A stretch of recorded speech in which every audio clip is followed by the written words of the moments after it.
তোমার বোনের সাথে কোনো পুরুষ জিনা করুক, তোমার কেমন লাগবে? সে বলে আমি এই পুরুষটারে হত্যা করব। হত্যা করবা? ওকে, ডান।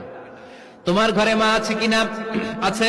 তোমার মায়ের সাথে পর পুরুষ জিনা করবে, কেমন লাগবে? আমি সাইজ করবো ওরে।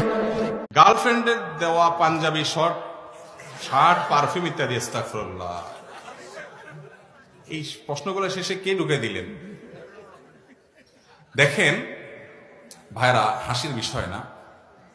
বিয়ের আগে ছেলে মেয়েদের মুসলিম তো সে যার হাত থেকে, যার হাতের অনিষ্ট, মুখের অনিষ্ট থেকে তার আশেপাশের ভাইয়েরা নিরাপদে থাকে, সে হচ্ছে মুসলিম। তার মানে আপনার হাত দিয়ে, আপনার কথা দিয়ে, আপনার কাজ দিয়ে আপনি আশেপাশের কাউকে যদি কষ্ট দেন, আপনি মুসলিম হতে পারবেন? আপনি আশেপাশের কাউকে কষ্ট দিতে পারবেন না। আপনার নেইবরকে যদি আপনি কষ্ট দেন, আপনি মুসলিম হতে পারবেন না। আপনি অন্যের প্রাইভেট। যদি তুমি জীবনে বরকত পেতে চাও, সম্মান পেতে চাও, হৃদয়ের প্রশান্তি পেতে চাও, জানা ব্যভিচার যেটা প্রেম দিয়ে শুরু হয়, জানা ব্যভিচার যেটা প্রেম দিয়ে শুরু হয়। দুটি গুরুত্বপূর্ণ প্রশ্ন এসেছে। অনেক যুবকদের দেখা যায় 5 ওয়াক্ত নামাজ পড়ে, আবার বেগানা নারীর সঙ্গে হারাম রিলেশনে লিপ্ত থাকে। অনেক যুবক এটা মনে করে তাকে তো এমনিতেই বিয়ে করব। দিনদার ছেলেকে প্রাধান্য না দিয়ে বিয়ে করতে যায় না, জীবনটা ধ্বংস হয়ে যাবে। হ্যাঁ, আমি বলছি না দিনদার ছেলে মাদ্রাসাতেই থাকে, না, ইঞ্জিনিয়ার লাইনেও থাকতে পারে, ডক্টরও হতে পারে, ইঞ্জিনিয়ারও হতে পারে, কিন্তু এটা বাহ্যিকভাবে এটাকে জাস্টিফাই। একজন ম্যাচিউর বুদ্ধিমতী মেয়ে সেই ছেলেকে কখনো পছন্দ করে না যেই ছেলে পেছনে পেছনে ঘুরঘুর করে, সারাক্ষণ মেসেঞ্জারে ছ্যাচরামো করে। বরং একজন ম্যাচিউর বুদ্ধিমতী মেয়ে সেই ছেলেকেই পছন্দ করে যেই ছেলে ক্যারিয়ারে ফোকাস করে।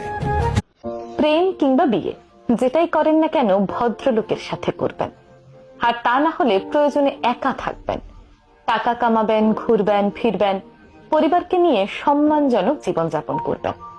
যারা কথায় কথায় মতের অমিল হলেই অসম্মান। গার্লফ্রেন্ডের দেওয়া পাঞ্জাবি শার্ট, পারফিউম ইত্যাদি, আস্তাগফিরুল্লাহ।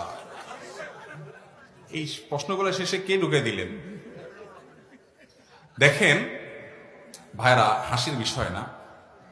বিয়ের আগে ছেলে মেয়েদের প্রেম কিংবা বিয়ে যেটাই করেন না কেন ভদ্রলোকের সাথে করবেন, আর তা না হলে প্রয়োজনে একা থাকবেন, টাকা কামাবেন, ঘুরবেন, ফিরবেন, পরিবারকে নিয়ে সম্মানজনক জীবনযাপন করবেন।